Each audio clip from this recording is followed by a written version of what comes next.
ఇష్టపడతారు. ఈ మధ్య కాలంలో నేను చాలా ప్రాంతాలు నేను తిరుగుతూ ఉంటాను.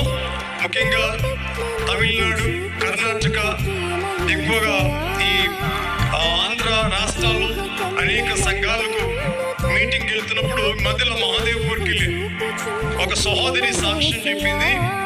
ఏమని చెప్పిందంటే, పాస్టర్ ప్రవీణ్ 2014లో దేవుడు తనతో మాట్లాడాడు. తన పేరు దైవజనురాలు హత్స అని.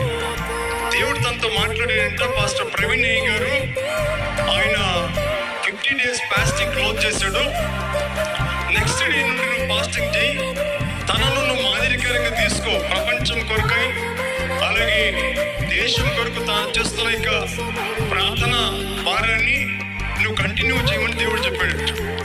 సో తాను 2014 నుండి ఇప్పటి వరకు కూడా తాను ఉపవాస ప్రార్థనలు చేస్తుంది. అలా నాకు ఆశ్చర్యం అనిపించింది. తాను ఇలా తెలవని ప్రజలు వేలాది వందలాది మంది తనను మాదిరికరంగా తీసుకొని తన ఆధ్యాత్మిక జీవితాన్ని కొనసాగిస్తున్నారు. చాలా హ్యాపీ అనిపించింది నాకు.